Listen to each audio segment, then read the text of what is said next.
Tales from the Break Room is a viewer submission podcast, and I want to hear your scariest work story. So send it to me at eeriecast.com/submit, and if it ends up on the show, I'll pay you 5 cents per word via PayPal. Don't forget to follow and rate my new show, Camping Horrors, for more outdoorsy scares. Thanks. Hi, welcome to Dead and Roasted. What can I get you? Too bad I work in the coffee business. No chance of working from home here.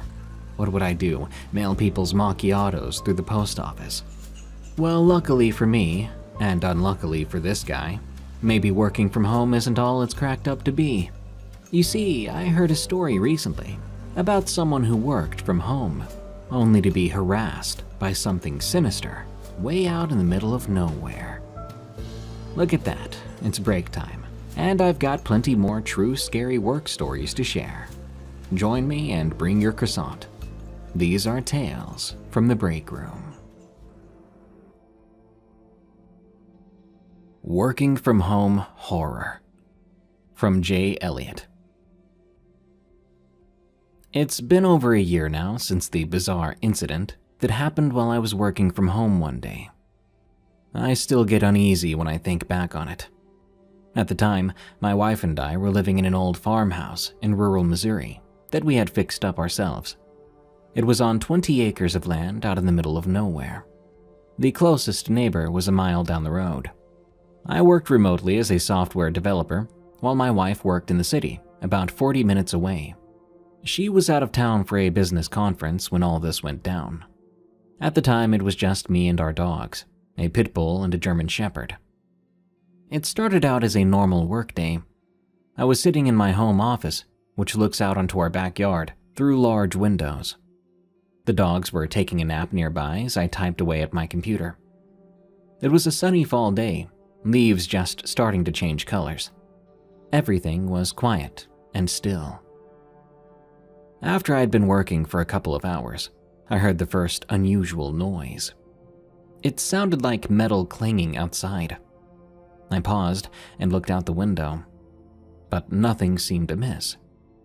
The dogs perked up too at the noise, but then settled back down after a moment when it didn't repeat. I assumed something had fallen over in the shed, so I went back to work. Over the next hour or so, I kept hearing strange sounds outside the office. More clanging, some odd thumping noises, faint rustling in the fallen leaves. Every time I would stop to listen, but then there would be dead silence. No wind, no animals, and nothing to explain what I was hearing. I decided to take a quick break. I stepped out onto the back deck to get some fresh air. That's when I noticed one of the wooden chairs on the lawn and a rake were lying in the middle of the yard. Neither had been there earlier. I called the dogs out and we searched around the house together, but still we found nothing out of the ordinary. The noises had stopped, so I shrugged it off and went back to work. Another 30 minutes went by, and I started to hear the clanging and rustling again, this time louder and seemingly closer to the house. I was genuinely confused about what could be making that racket. Again, we didn't have any nearby neighbors. Strangest of all, the dogs were calm, just lying there, casually sniffing the air. I got up and looked outside again, walking the perimeter of the house. At the back corner of the property, I found some broken tree branches and divots in the dirt. It appeared as if something had trampled the ground recently. The back of my neck prickled as I realized these weren't just random noises. Something or someone was in fact lurking around the house, messing with things and scurrying off before I could spot it. I went back inside, this time locking all the doors before grabbing my revolver. I sat down, watching out the office windows, my gun in my lap. I felt stupid. Maybe I'm just paranoid, I thought. I mean, the dogs were still lounging around, oblivious to any strange goings-on. I listened hard, but everything was still silent. After 15 minutes with no activity, I was just thinking I should get back to work when I heard a loud crash. something heavy smashed to the ground at the front of the house. I jumped up, running down the hallway, pistol raised.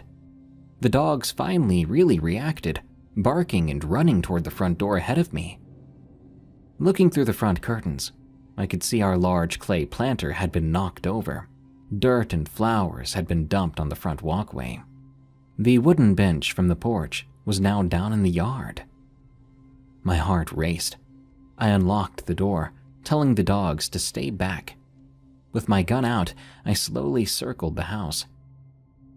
That's when I froze.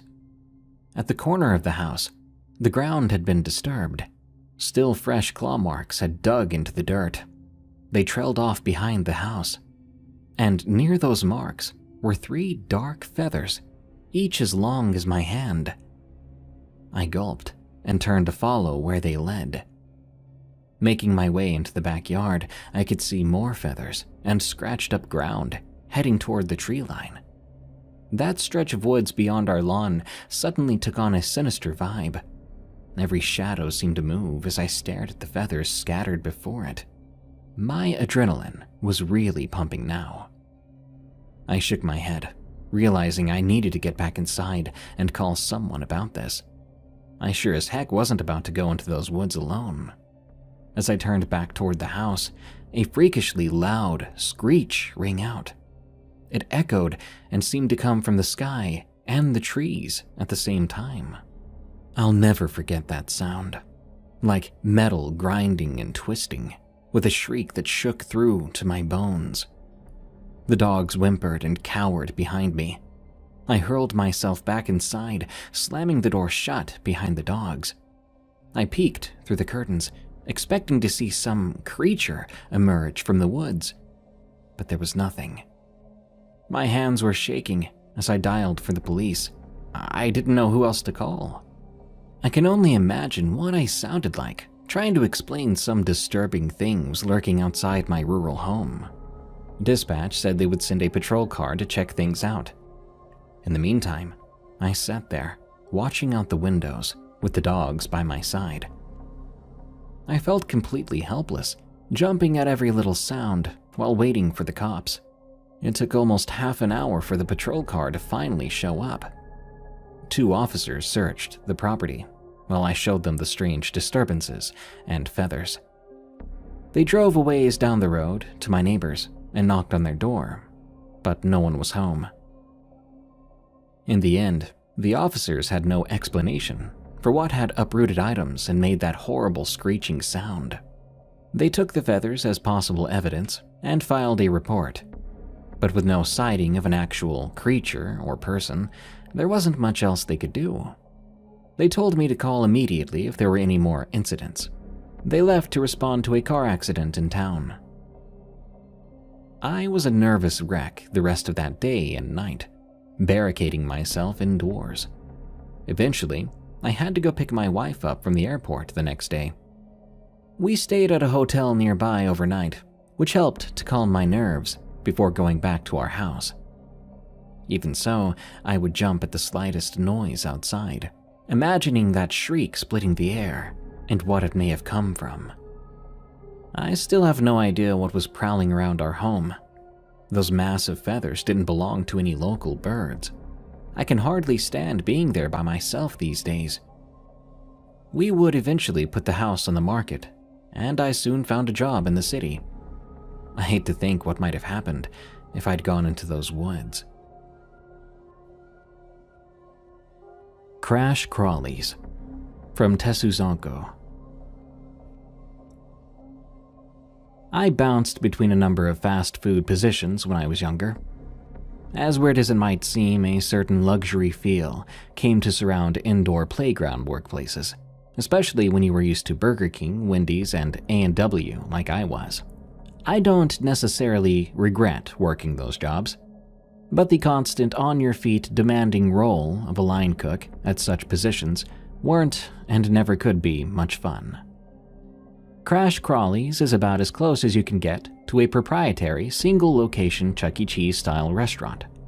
Really, it's an even worse business model, because at least when I worked there a few years ago, Our entire day-to-day general admissions weren't nearly as important for our income as the private parties were. We were able to upcharge parents a ridiculous amount to rent out the facility for a set number of hours, and so that's what made up the general weekend timetables. Unfortunately for me, I was on a full-time role, which means rather than managing a neat closed party for no more than 8 kids, I had to deal with the random public access drop-ins. It was during the summer, so unassuming parents who had no other place to take their little tykes now that school was out would bring them to our establishment. Duties for me during the active hours consisted of making concessions, managing the floor, and on occasion presenting birthday cakes, because we indeed had weekday parties.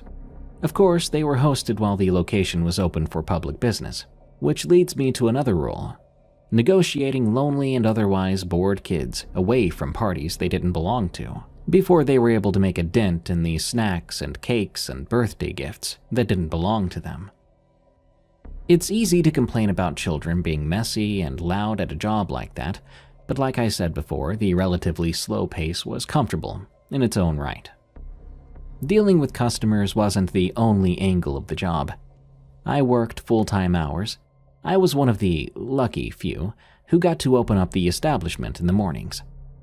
No, this didn't mean I had to wake up at ungodly hours. The restaurant itself and indoor playground only opened up as early as 10 o'clock, so I was good to just arrive at around 8:45. It was an identical schedule to my college at the time, and simultaneously a shorter commute, so it worked fine for me. Morning duties were alright.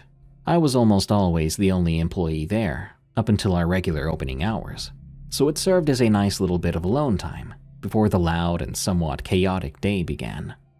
I had over an hour to do no more than 25 minutes of tasks, which included powering on the breakers for all the arcade hardware, a cleaning once-over, and preparing the kitchen. Typically, the latter two were always well handled by the staff who had closed the night before. They would do meal prep and leave appropriate proportions in our fridges and ensure the place was spotless before their night ended. When I started my 6th week at the position, however, this changed. I entered the facility that morning to find it disarrayed in a very bizarre fashion. The place had a main lobby when you entered, with a counter on one side and a few seats on the other. At the center was an admission-only gate. Behind that were the concession areas. At the very far wall was the indoor playground. That day, when I entered, I could see plainly over the admission gate that a large number of chairs were moved from the usual position tucked under the tables and were arranged in a circle at the center of the admission-only space. This was weird. I couldn't have imagined what kind of patron would ever want to arrange seating like that, let alone a situation in which they'd be allowed to do it. There were exactly 5 chairs, all facing inwards in a circle. The space inside them, which the chairs looked towards, was no more than a meter or 2 in diameter. As I leaned over one of these chairs, I spotted what lay dead in the center, a small glittery object. I picked it up, examining it in my hands, only to find it was an earring, a plastic one, like a child's facsimile of one a woman might wear. I wasn't particularly mad about the situation. It only took a few minutes to bring the chairs back to where they belonged underneath the food tables, but I was definitely curious. Our organization back then used a WhatsApp group for communication, and so I sent a message asking what the deal was and why the chairs were left like that. It took maybe half an hour to get a reply. You really couldn't blame the closing shift for sleeping in. The message informed me that no one had any idea what I was talking about, that the place had been left in perfect condition, with the chairs where they should have been. I assumed they just had a lazy night and hadn't bothered to put the chairs back in their proper places. It still bugged me how they ended up like that in the first place, as the seating arrangement seemed rather purposeless. But I didn't push the issue. My day went on. Nothing else was out of place, and so I completed the rest of the morning duties with no other items of note. As I finished my day, the earring I'd found, which I had placed into our lost and found, was yet to be claimed. Guess that made sense. It was obviously quite cheap, and I doubted if a child was missing it, the parent would bother bringing them back to the location to claim it. They would probably just get another set. I arrived the following morning to find an annoying sight. The chairs were, yet again, out of place. This time the circle consisted of 6 chairs, not 5, though everything else was identical, with the chairs lining up in a circular shape. This time when I checked, the center was occupied by a small plastic replica earring, just like before. Before fixing everything, I took a photograph of the chairs, texting it to my group chat as evidence of what I was talking about, asking why they were like this. I bent down, grabbing the little piece of jewelry, and working my way to the lost and found just behind the admissions desk.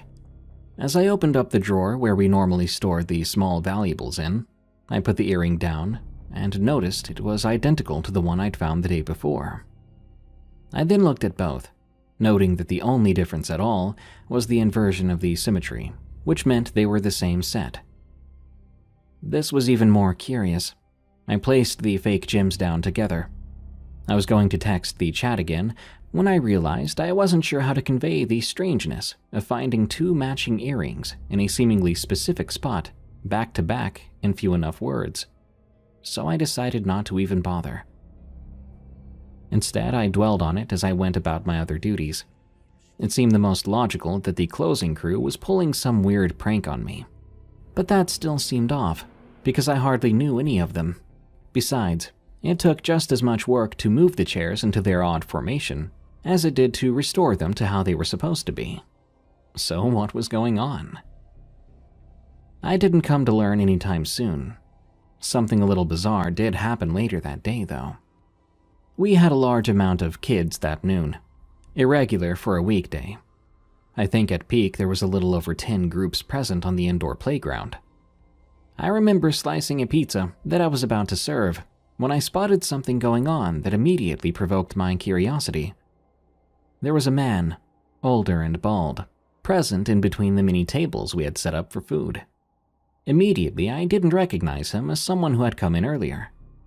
He had a sort of disheveled look about him, not super out of place, but still odd, as you could tell he was lacking personal grooming. He had the attention of a few of the kids, so I thought he was a parent as he spoke to them. The kids then moved back to their table, but bizarrely, each removed one of the chairs from underneath the table, carrying them back to the man. I left the pizza unattended to walk over and inform them they shouldn't be moving establishment chairs around. As I looked on, though, I noticed the children were all independently moving the chairs into the form of a circle. The man was instructing them where to place each one, pointing with his finger. When it dawned on me they were putting together the same array of chairs that had popped up the last 2 mornings, I felt my heart sink. I didn't know what to think at first, even though the implications seemed to suggest that the man was probably responsible for the previous circular layouts, which indicated he'd somehow been in the establishment after closing.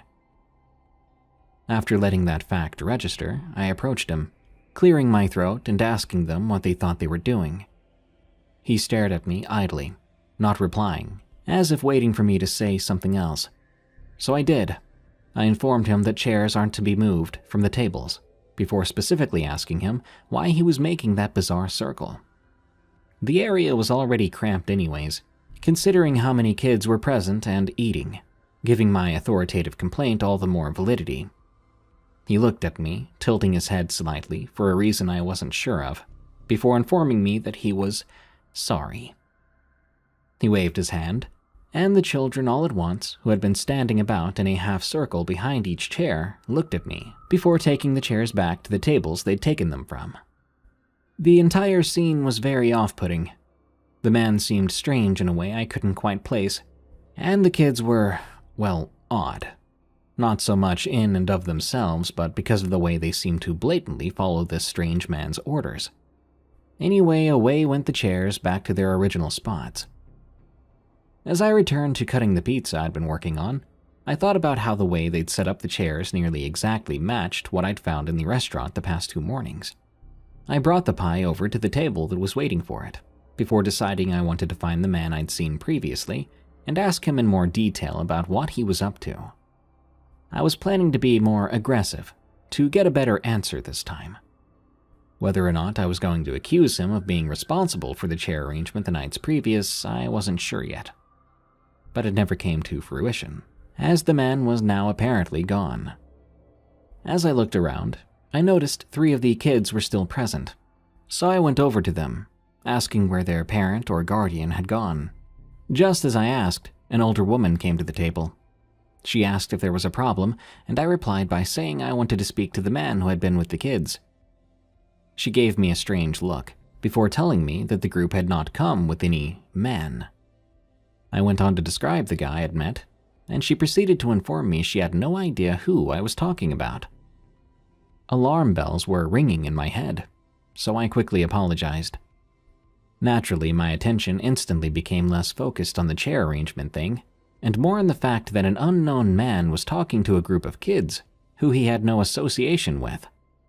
Quickly, I notified my manager about the situation. She informed me to do a run-through of the indoor playground and eating area to see if I could locate him. I went and searched, but despite thoroughly checking every space an adult man could occupy over the course of a few minutes, I couldn't find him anywhere.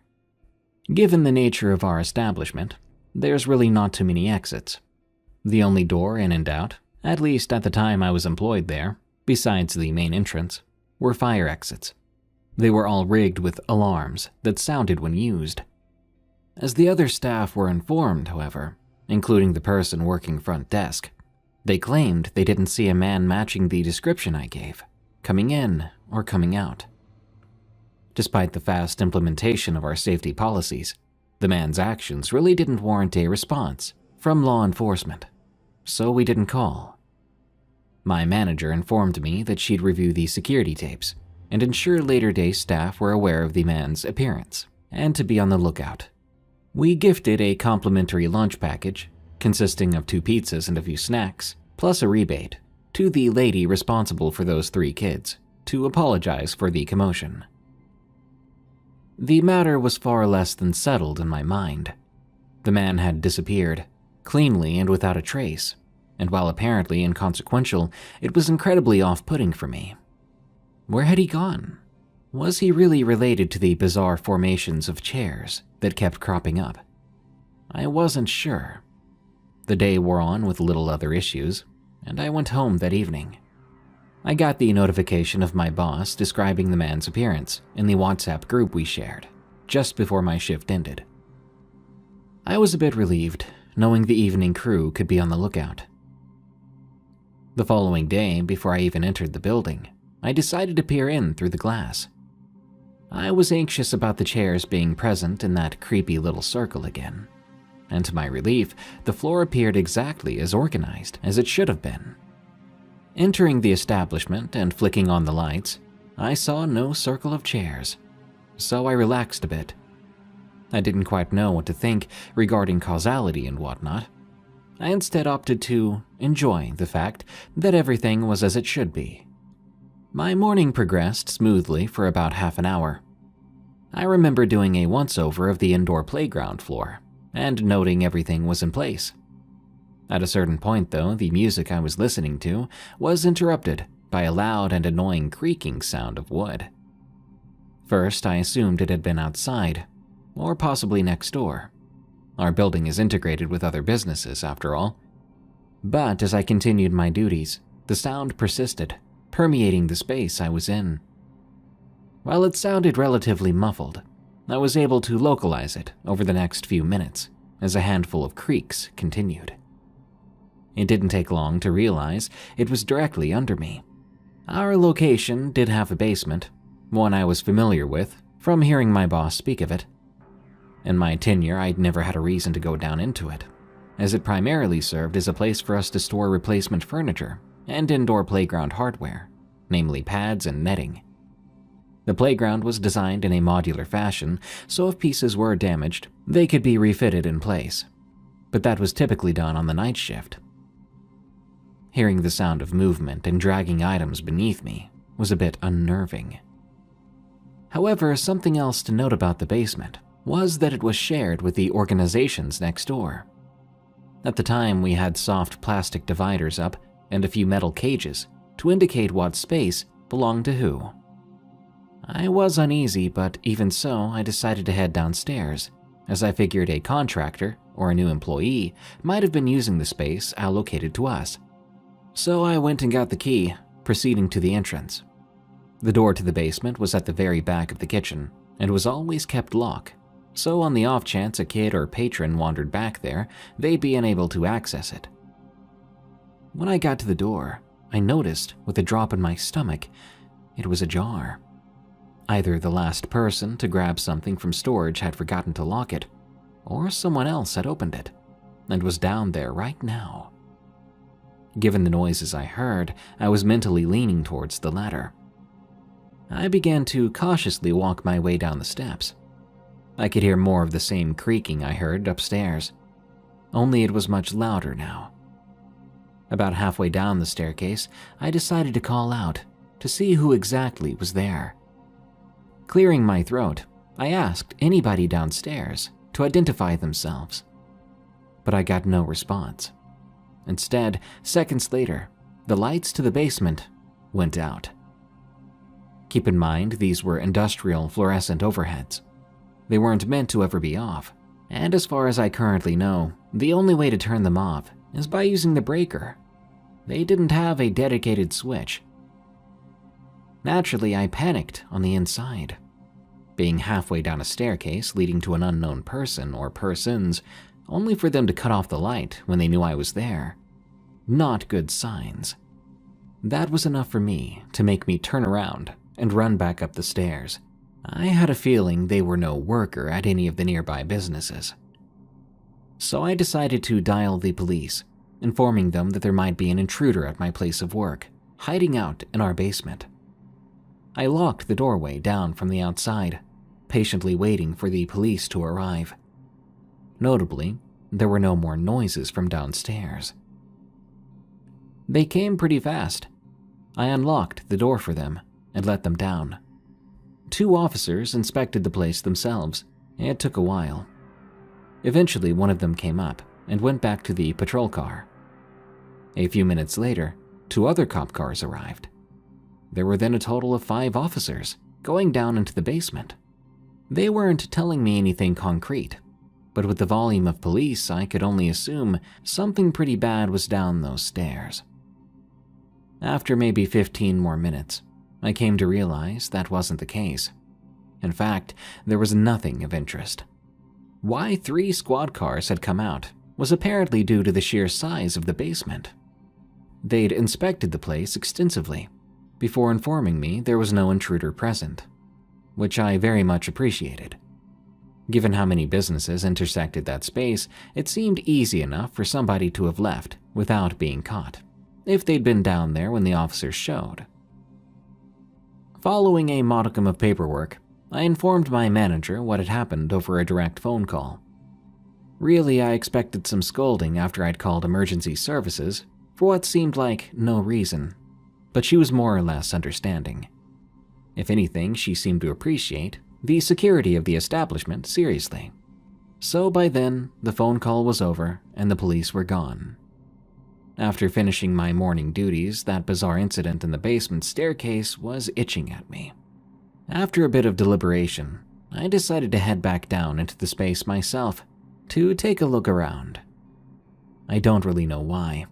I think I was probably trying to force myself into the creepiness so it would stop gnawing at me.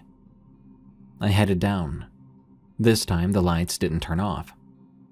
I soon got to the bottom of the staircase and looked around the space. It was mostly normal, dusty indoor playground assets. But then, I saw it. Plain as day under the overhead fluorescent and completely unsuspecting. 7 of our outdated legacy chairs. They were centered in the section space to the left of the stairs, all organized into a perfect circle. I approached hesitantly. I felt a horrible sensation at the pit of my stomach. This was far too much, far too freaky to be coincidental. Someone had been there, and they'd organized the chairs like this. I didn't think they were there now. The police were too thorough. but someone had done this. And naturally, I could only assume it was the person responsible for the previous arrangements. The one I now believed to be the strange man I'd seen earlier. The fact he had apparently escaped without a trace that day seemed to allude to the idea he had slipped into our basement of all places. I didn't end up touching that array of chairs, but I did remove the item that sat in the center. This time it was a small plastic hair clip. It was a bright magenta, and I could have easily assumed it belonged to the same child that the earrings did. I wish I could say something happened as I picked up the hair clip, but nothing did. The chairs remained unsuspecting, no movement, no sounds, just a heavy knot in my stomach that seemed to tighten as the item was removed. I headed upstairs, placing it in the lost and found drawer. There were still 10 minutes to go before I was to expect anyone else's arrival for the morning opening. And so I just kind of sat there and thought. Something just seemed bizarrely wrong about the entire thing. I remember proceeding about my day, almost like a zombie, trying to create some semblance of logical tracking in my mind to explain what happened. After that day, I ended up taking 2 sick days to finish out the week.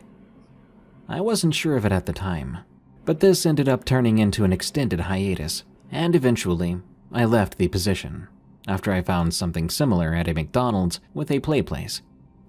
The events may sound minor to some, but they really did distract me from functioning in that work environment, to the point where I felt a switch-up would be best. Now, I did inform my manager about this in a lengthy email that ironically never got a reply, but my theory was, I believed that strange, not-so-talkative man was responsible for the chair formations. I think he'd either been using the key or some other access door to stay overnight in the storage space, so he could move those chairs around. How, and more interestingly why, I cannot say. As for the ever-increasing size of the chair rings and the little kid accessories I'd find in the middle, I remain completely confused in what they were and what they symbolized. My partner, who I told this story to, seems adamant it was ritualistic in nature. But I don't know. I didn't end up staying in touch with anyone from that position, and I never found out if anything more came of it. Forest Ranger Danger from 33 Trader. It's been about 5 years now since the strange events that caused me to quit my job as Forest Ranger up in the Pacific Northwest. I'd been working seasonally for the Forest Service for a few years at that point. Most of the time, it was great. I loved spending so much time outdoors, exploring new trails and helping visitors. But the night that things went sideways was a night I'll never forget. I was stationed up near Mount Baker at the time. Our ranger station was a couple miles off the highway, nestled right up against the edge of the national forest. We'd get a pretty good flow of hikers and campers coming through during the summer. My job consisted of a mix between running the front desk, leading nature walks, enforcing rules, and generally keeping an eye on things. One night in late August, I was scheduled to take the midnight patrol shift. Basically, driving through campsites and along trails, making sure everything was quiet and there weren't any problems. I always liked the night patrols, cruising under the stars through the tall pines with a thermos of coffee. Besides the occasional rowdy group of teenagers, it was peaceful. When I headed out at midnight that night, it was clear skies and about 60 degrees out. Perfect weather for camping. I drove slow with my window down, listening to the sounds of the forest. About 45 minutes into my patrol, I was on a narrow dirt road, which runs between the south campsites and main hiking trail. This road has a few pull-offs, where you can park and access the trail, but it's mostly used by rangers and is gated off at night. As I approached one of the pull-offs around 1 a.m., I spotted a truck parked sideways across the road, completely blocking it. The headlights were still on, doors open, but no one was inside. I parked behind it and got out to take a look. No keys, no cell phone left behind. After checking the plates, it was registered to a man from Seattle who had a reservation for one of the nearby campsites. I was getting an odd feeling about the whole thing. I grabbed my flashlight and headed onto the nearby trail to make sure the driver had not gotten hurt. This trail leads uphill, with the forest getting pretty dense. I called out a few times, but didn't hear anything back. After about 10 minutes, I turned back, planning to radio another ranger for help. As I walked down the hill toward the road, that's when the beam of my flashlight landed on something at the edge of the trail. There was what looked to be a small pile of clothes lying on top of the underbrush. I leaned closer and realized it was a child, a young girl maybe 7 or 8 years old. She was lying on her side, eyes closed, wearing pajamas. She looked as if she was sleeping. I knelt down beside her, completely confused, trying to understand how a kid could be alone out here in the middle of the night. I reached out to gently shake her shoulder. That's when I froze. As my hand touched her, the girl's eyes shot open, but there was something wrong. Her eyes were entirely black. No iris, no whites, just a void. In that same instant, before I could react, the girl let out an inhuman shriek, piercing the silence of the forest. I scrambled back, blinded by my flashlight beam reflecting off her retinas. The scream lasted several seconds, reverberating through the trees. Then it cut off abruptly. When I looked up again, she was sitting up and staring right at me with those pure black eyes. Slowly, the girl stood up on the trail. She was tiny, couldn't have been more than 3.5 feet tall, but the look on her face was one of utter contempt, like the stare of an adult who utterly despises you. Then she spoke. The voice that came out sounded young, but also too articulate, too low-pitched for that of a child that age. "This place is not for you," she said. "Leave now." I was absolutely paralyzed, looking into those empty voids where her eyes should have been. She blinked once, and when her eyelids opened again, her eyes were normal. This girl then turned and walked into the forest, quickly disappearing between the trees before I could say a word. I scrambled up, sprinting back down the trail to my truck, nearly twisting my ankle, stumbling over roots and rocks. I drove back down the road and radioed the situation in an absolute panic. The other ranger on duty thought I was playing some kind of prank at first, but he knew me well enough to hear the fear in my voice and know I was serious. I met him back at the ranger station. We went to the campsites of the truck owner I'd looked up. An older couple and their young granddaughter were staying there. They had no idea that the truck was gone, insisting they had locked it and had both sets of keys. The girl they had with them appeared totally normal. No signs of that entity I'd encountered on the trail. Still, I couldn't bring myself to fully explain what I'd seen. The other ranger and I searched the woods and kept watch on the campsite, but no other clues emerged. In the morning, the truck was still there where I'd found it. I quit working for the Forest Service about 2 weeks later.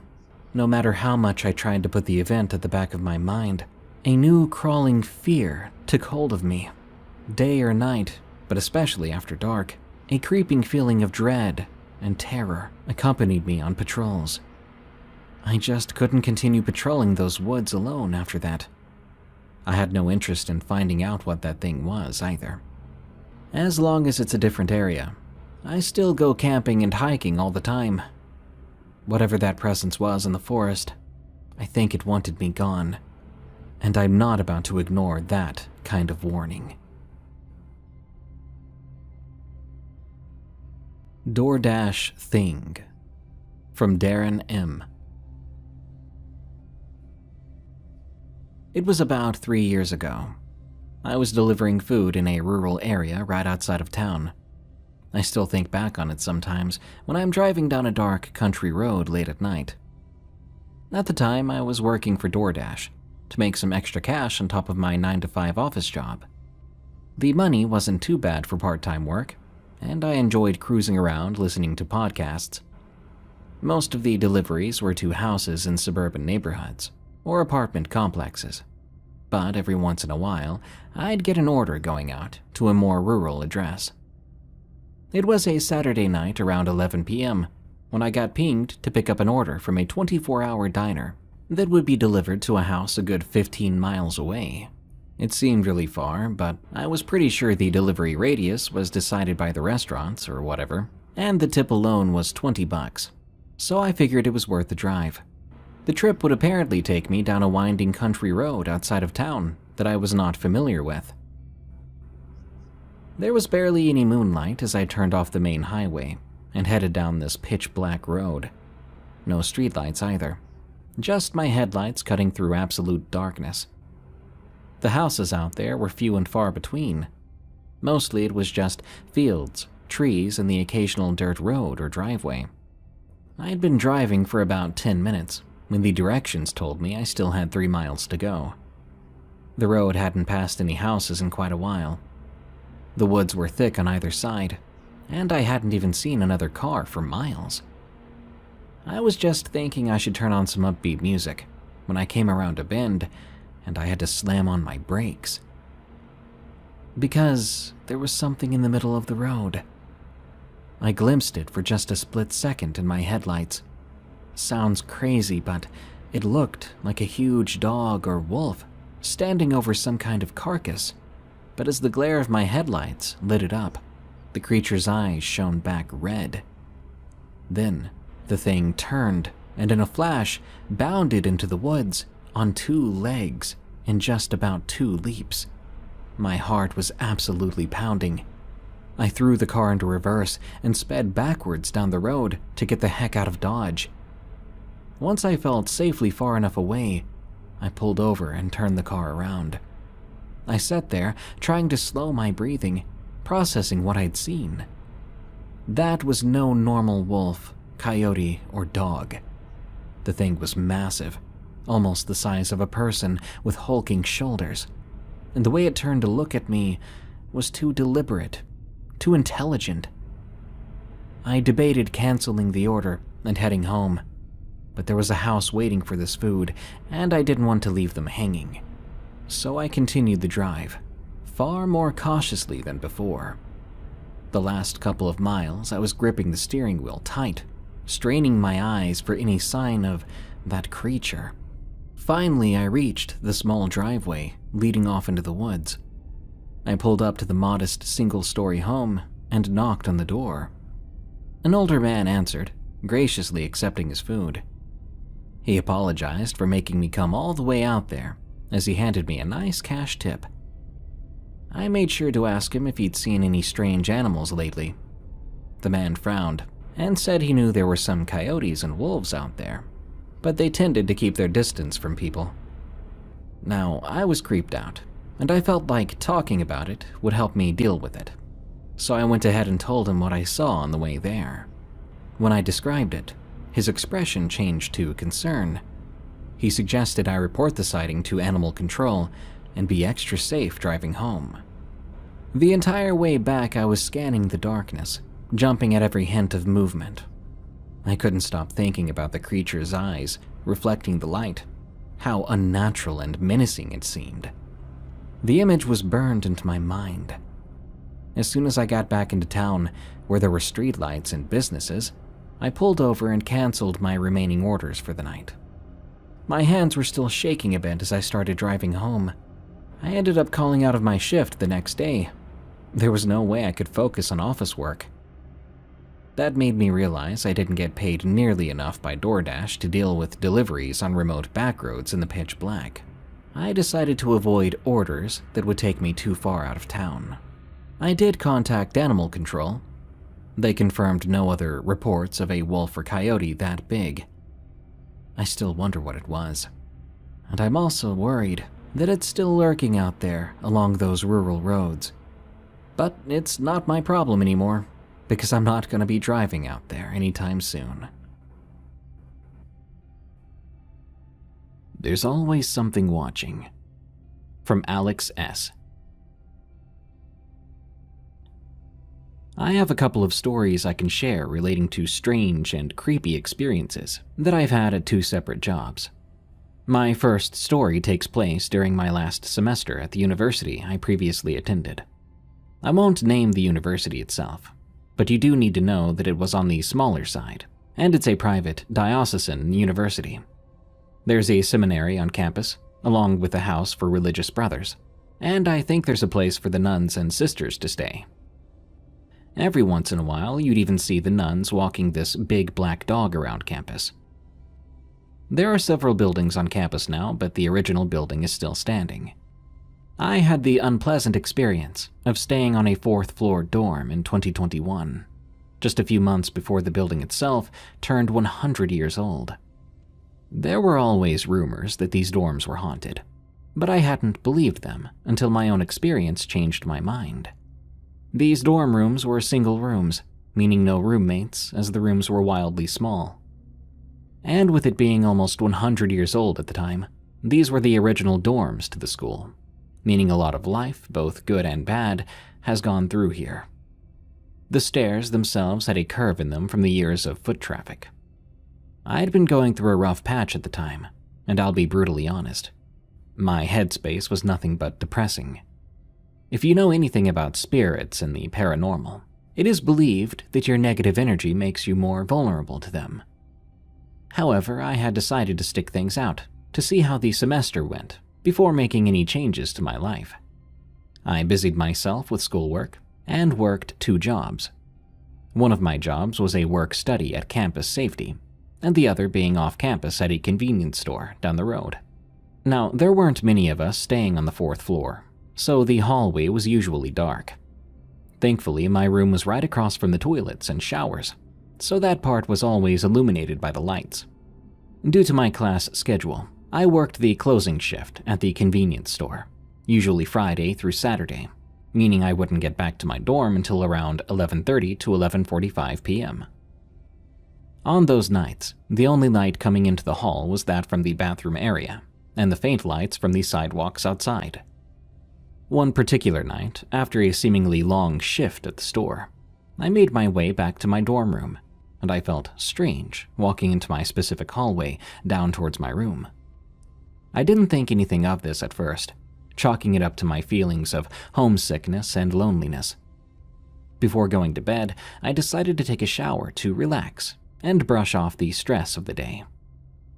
When I left my room and before going across the hall, I looked down towards the opposite end of the hallway. I swore I saw someone standing and looking out the window. I didn't see a face or body, but a shadow. I blinked a few times and it was gone. I played it off as a trick of the light and my overworked mind. After my shower, when I walked back into my room, I looked down the hall again and still saw nothing, but I did feel an overwhelming sense of being watched. Later on, when I was getting ready to go to bed, I used the sink in my room, and the water went from clear to brown, then back to clear again in an instant. This wasn't the first time it happened. I just told myself it was old plumbing. However, a few weeks after the incident, I Googled the myths surrounding this old building, and I was a bit creeped out to find that bloody water was one of the more prominent myths. Fast forward a few weeks after this incident occurred. I was back home for fall break, and I couldn't have been more grateful to be back. My mental health had really taken a toll, and I was glad to have a break from my daily stressors back at school. One night, while spending time with my mom and sister, we got on the topic of my strange experience at the dorm. We decided to bring out the Ouija board, which isn't one of my proudest moments. My fellow paranormal and spiritual people will probably either cringe at my decision to partake in this, or be intrigued to hear about what happened. We believe we came into contact with what we were told was the spirit that I saw that night. Whether that's true or not, I'm not sure. From what this supposed spirit told us, he had been a student at the university, specifically a seminary student. Sadly, he told us that he had ended his own life, as his sexuality was discovered by his higher-ups, and he was to face the consequences of it. The spirit claimed that the university had covered up all information about his death, which would make sense considering they would want to keep that information sealed to protect their reputation. He claimed he knew and felt my loneliness and sadness and didn't want me to feel that way anymore. He also said I had to leave the university in order to get past these feelings.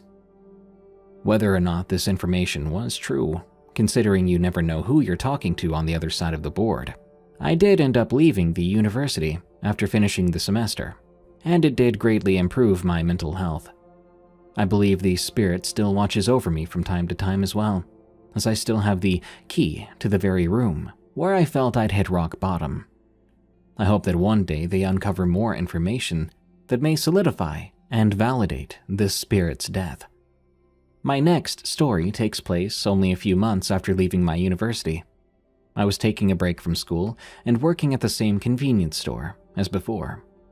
I worked on the floor of the store, essentially meaning guest service. I encountered a lot of people during the day. One thing that was a big deal for us to do when interacting with guests was to make eye contact. I've never had an issue with this, and I found it to be a skill that comes easy to me.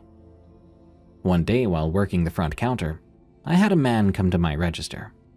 He seemed to be a businessman, dressed in a dark suit with his hair gelled to one side. A very clean-cut man. However, when I first said hello and made eye contact with him, there was something different about his eyes. Something unsettling.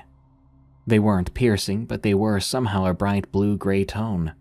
And his smile was extraordinarily white, with perfect teeth. Overall, his features just seemed too perfect to be real. I continued to make eye contact with him throughout our interaction, but every time he looked at me, it was as if he was looking through me or trying to look deep into my mind. I felt uncomfortable the whole time, and even for some time after interacting with the man. He would continue to come into the store every other day or so for about 2 weeks. Somehow he'd always end up at my register, even during our busy rushes. Each time he would flash this unsettling smile and greet me with a low, "Hello, Alex," as if he had known me personally. It wasn't strange for guests to call me by my name, as I did wear a name tag for my uniform. One day he said to me, "Tell me, Alex, are you religious?"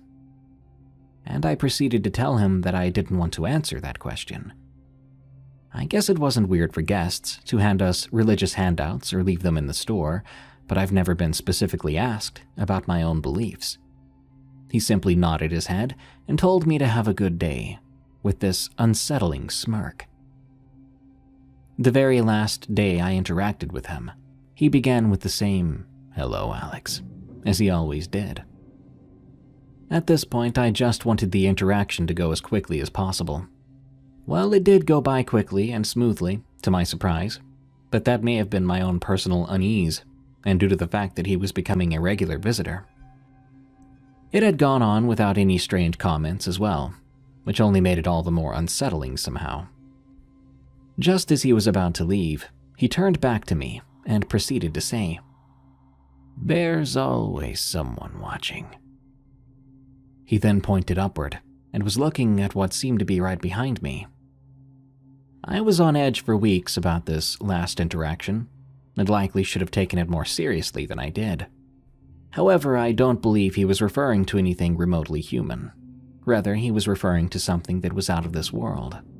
And part of me believes that he himself was not from this world. I get goosebumps typing this out. It's the first time I've ever told this experience. I haven't even shared it with my family. Tales from the Break Room is a viewer-submitted podcast featuring allegedly true scary stories that happened on the way to, on the way from, or at work. If you want your story to be narrated on the show, send it to us at eeriecast.com/submit. As of April 14th, we're paying 3 cents per word for stories that are approved and make it onto the show. Submission does not guarantee approval or payment. For a limited time only, PayPal only. Tales from the Break Room is an EerieCast network original podcast hosted by Darkness Prevails. You can follow him on Twitter at Dark Prevails And you can hear thousands more stories read by him on our other show, Unexplained Encounters. If you enjoyed this episode, please follow and rate Tales from the Break Room on Spotify and Apple Podcasts. You can also enjoy plenty more horror-themed podcasts at eeriecast.com.